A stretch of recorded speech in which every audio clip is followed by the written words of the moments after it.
Welcome to Keep Painting Those Miniatures. Today I am painting the brass spider from the Malifaux crew box, the M&SU with Ramos. Seeing as this guy was the inspiration for the smaller Arachnid models, you'd be expecting him to be similar. You may be right. I really struggled with the base for this guy. He's supposed to go on one of those tiny 30mm bases, and my layout makes him larger than the 50mm base. I ended up using the medium base that comes with the box and doing a little fiddling to make him fit.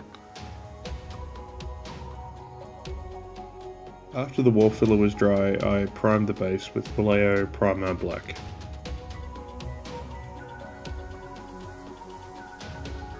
Using the same basic colour scheme as the other models, the dirt was first a dry brush of Reaper Ashen Brown, then a dry brush of Reaper Golden Brown. The rock was a dry brush of Vallejo Game Colour Somber Grey, and then a highlighting dry brush of Reaper Concrete Grey. For the model spider, I first primed him with Vallejo Primer Black.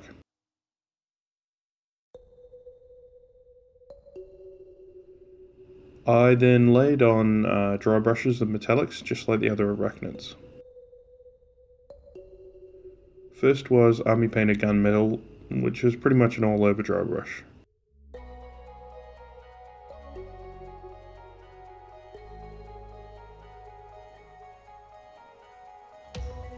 For the next dry brush, I tried to highlight sort of higher sections of the model with Citadel Balthasar Gold.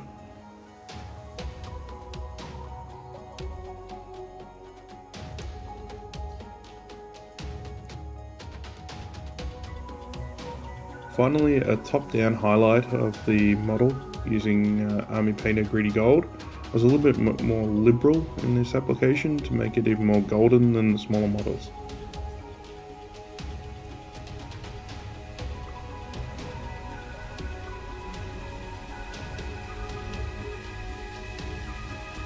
I took a look over the model and it didn't really have any sort of other details apart from the smokestacks, so that's what I worked on next. I first painted the smoke with Reaper Concrete Grey.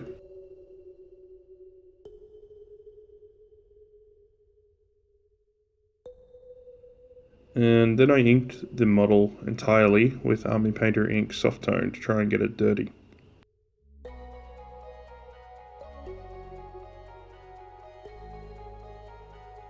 The smoke wasn't really standing out at this point due to the ink, so I then dry brushed it with P3 Menoth White Base. Fitting this guy to the base was a complete pain.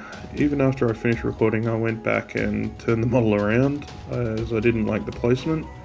It was a really horrible base size for this model, and I hope they change the model in the future.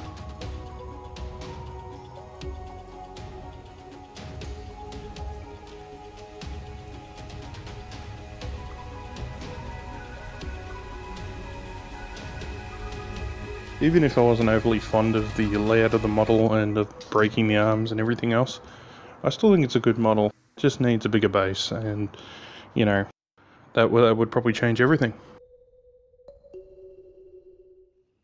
Keep painting those miniatures, people.